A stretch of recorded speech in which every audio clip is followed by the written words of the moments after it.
Hello and welcome to this James the Bike Guy, where today we're getting a chance to check out a very cool Trek trail bike, or dare we say a downcountry bike. This is a model from Trek that spent a lot of time being their XC race bike and has now turned trail with having 120 millimeters of suspension travel and the capability of running 130 millimeter front fork.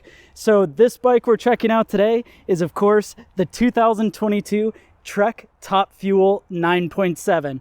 Now, I've also done a video on the 9.8, the more expensive and fancier version of this bike, as well as the bike just below, the Trek Top Fuel 8, which is an aluminum version. But the one we're checking out today is the 9.7, meaning it's got their carbon fiber frame, all the really cool features at the most affordable price for a carbon Trek Top Fuel. So in this video, we're gonna go into those features, we'll talk about the geometry, and then of course, we're gonna find out exactly what it weighs. So if this kind of thing is interesting to you, well, stick around, let's check it out together.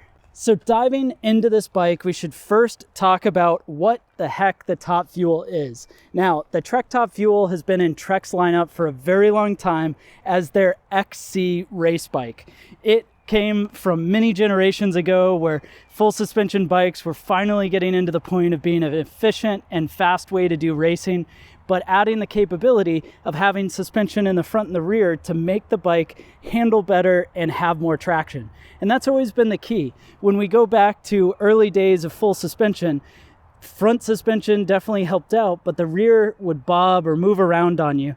And so bikes were chasing after something that had good pedaling performance, but also had the suspension to keep the tire on the ground.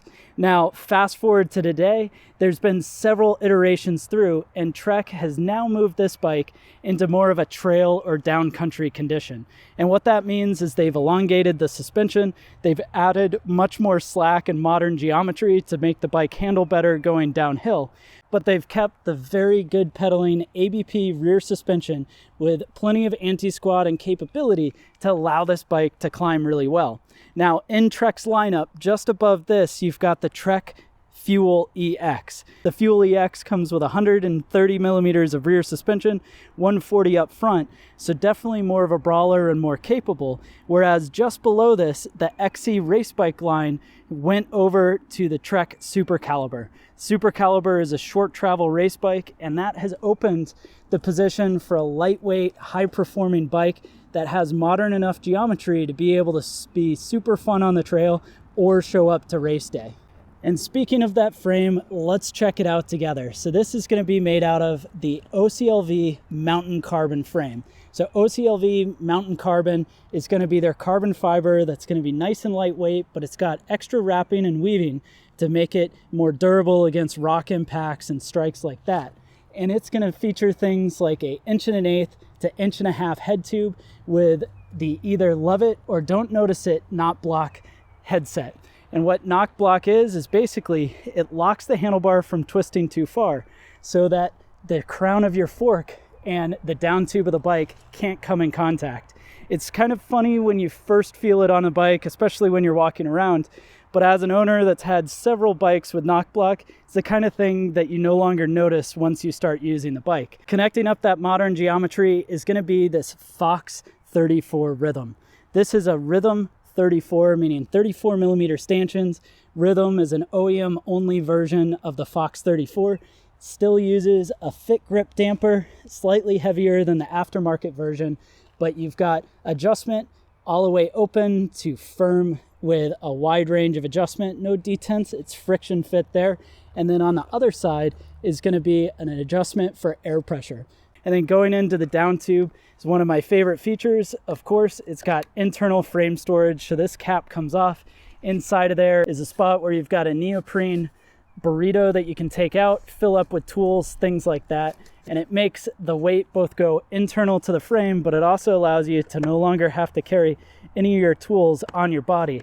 Lock that back into place. Mid-drive is a threaded bottom bracket, and then out back is going to be their ABP suspension design.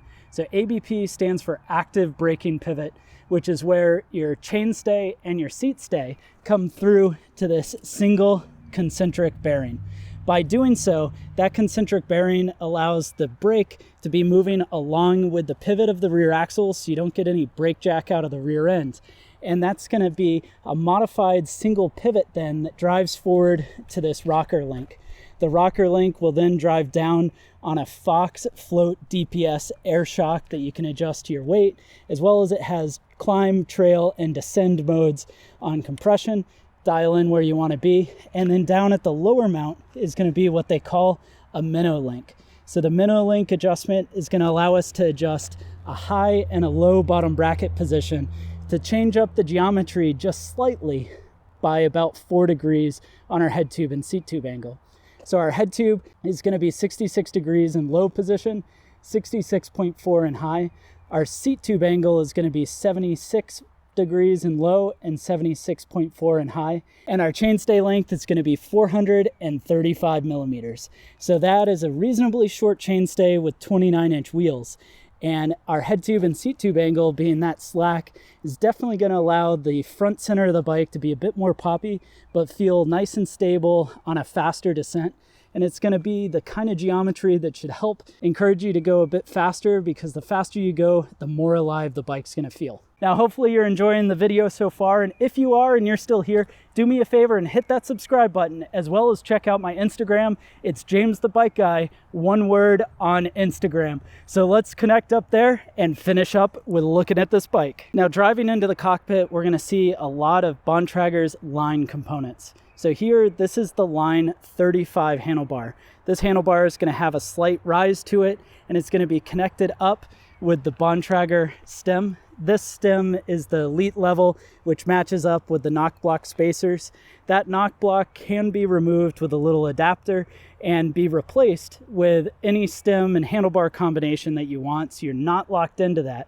But going out back is the Bontrager Arvada saddle on the bike. This is a place where I might upgrade after getting some miles on it. And then you've got a dropper post. This is the TransX JD YSP39 dropper. It's going to be operated via a 1-by style lever on the handlebar. So the lever is set up sort of like a shifter. So you see on the left side, you've got an up and down button for your shifting.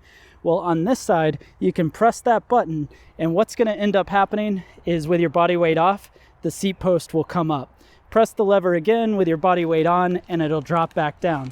Now, the travel length of this dropper post is going to vary based on the bike. So by travel length, what I'm talking about is essentially this amount of space, how far down and how far up it can go.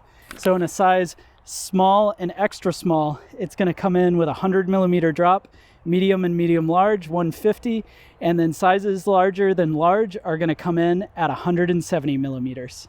And on this bike, it's going to be a Shimano XT and SLX drivetrain. So here we've got an SLX front crankset with a 30-tooth narrow wide chainring going through the threaded bottom bracket. This is an alloy crankset that drives to the back with a 10 to 51 tooth SLX rear cassette. And then it'll be shifted via this Shimano XT rear derailleur. The XT rear derailleur is going to be a higher level version of the derailleur. Nice look to it, saves a bit of weight, and you do have a clutch option so that you can lock it in and keep things nice and quiet. Although if the chain were to bounce around a little, you do have this nice chain guard on the top of your chainstay to both protect the carbon, but also have these ridges to help dampen some of the noise. And something I really like about this combo is they're choosing to use the XT shifter. So it's no lie, a lot of the shifting performance comes either from the shifter or from the rear cassette. So having the XT shifter is a nice upgrade because your thumb and index finger buttons are going to shift much nicer. You've got multi-pull on the shifter. So going to harder gear, you can click multiples at once. Going to an easier gear, you can do just the same. And slowing the bike down is courtesy of some Shimano SLX brakes. These are mineral oil brakes, a favorite of mine for performance to price ratio, and they're operating a 4-piston caliper both on the front as well as the rear. Last thing to talk about on the bike is going to be the wheel and tire combo. So here we've got Bontrager's XR4 team issue tire. This is a pretty fast rolling tire while still having very good grip. It does the mixture of that trail, the downcountry really well, and it's coming in a size of 29 by 2.4. Now these, of course, are going to be tubeless ready, set up tubeless from the factory on the Bontrager Line Comp 30 rims. Line Comp 30 rims are 29 millimeters internal width with through axle hub in the front, boost 15 by 110, and out back is a boost 12 by 148 rear with this rapid drive 108 hub. So the rapid drive 108 hub is what I think one of the best performing wheel sets on an OEM bike like this. So these Line Comp 30s have 108 teeth of engagement in the back, which is somewhere between 3 to 5 times as much engagement as most OE wheels. And it means that you've got very little free play between each click. So we'll stay quiet here. And then if you go faster, you can hear all those clicks, which is basically allowing the bike to have lots of engagement, meaning when you're pedaling through some of those chunkier conditions, floating the pedal up and down to create forward movement is going to be a lot easier on this bike. The actual weight for the Trek Top Fuel 9.7 is going to come in and weigh 30.1 pounds. Well, thanks so much for watching this video on the 2022 Trek Top Fuel 9.7. Go ahead and let me know your thoughts down in the comment section below. What do you think about this bike? I think it's pretty cool, but I'd love to know what you think. While you're at it, be sure to hit that subscribe button if you haven't done so already. I mean, you're still here, and I can't wait to see you out on the trail.